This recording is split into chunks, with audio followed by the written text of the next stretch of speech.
Hello, my fellow fallible human. Welcome to Season 7, Episode 6 of the Red Roof Recovery Show. My name is Tanya McIntyre. I am the owner-operator of Red Roof Recovery in the beautiful lakeside town of Goderich, Ontario, Canada. Red Roof Recovery has been my passion for the past few years and has been an intricate part of my continued freedom from addictions. When I first launched Red Roof Recovery during the pandemic, my goal was simple: to offer evidence-based tools and support for anyone navigating the often challenging path of addiction recovery. And then during COVID, addiction and suicide rates more than doubled. And even though addiction is still one of the most complex conditions on this planet, it still remains one of the most stigmatized. Over time, I have come to realize what many of us in this headspace already know. Recovery and better mental health is about building mental health fitness. That's why we are evolving to the Mental Health Fitness Alliance, changing the conversation around mental health and addictions.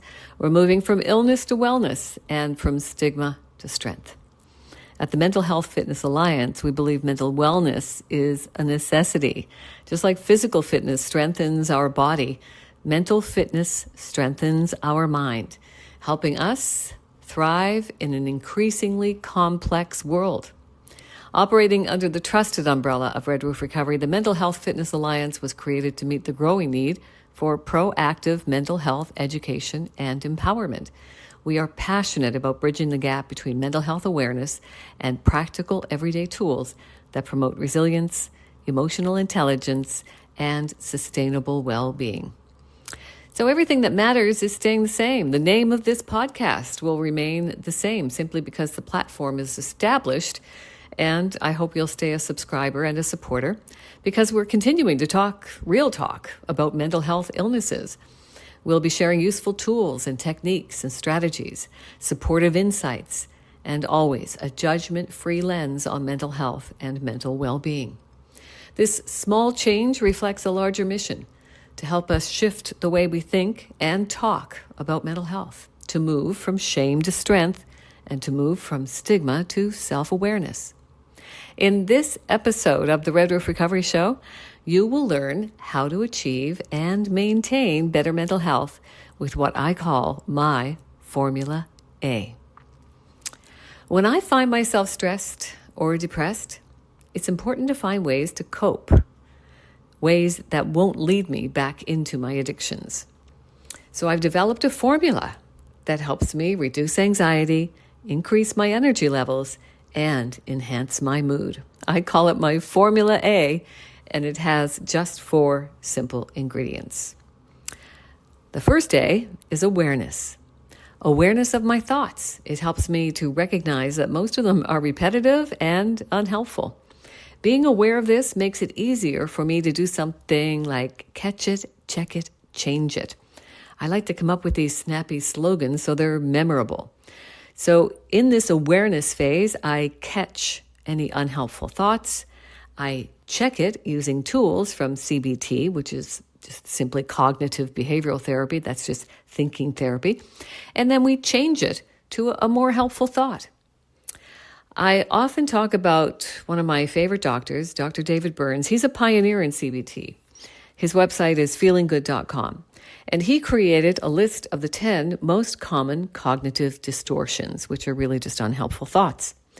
Many of us have these distorted thought patterns, and once we learn to recognize them, we can develop an ability to quickly catch them, check them, change them to more helpful thinking patterns. So let me give you a quick example. How many times have you thought, I should have done better?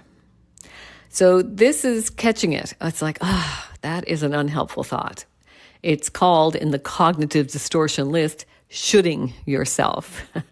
So when we use critical words like should or must, which we say is masturbating, that can kind of make us feel pretty shitty, like we failed.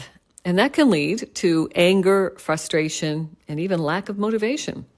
So then we're going to take that and check it with a CBT tool. And there are literally hundreds of tools that you can use in the process of maintaining better mental health. In this instance, we're just going to use something called the 4 questions. Number one, what's the evidence that is supporting this attitude that I should have done better? Number two, if it lacks evidence, what does that suggest? Number three, does this attitude help me get to where I want to go? Or is it diminishing my motivation? And number four, what attitude could better help me get to where I want to go?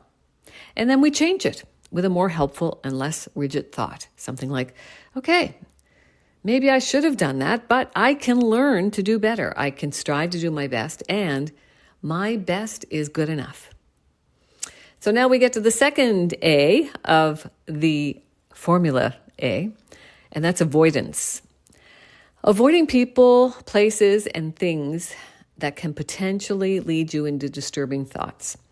Because our diet really is more than what we're eating, right? It's also what we're watching, what we're reading, what we're listening to, and who we're spending time with.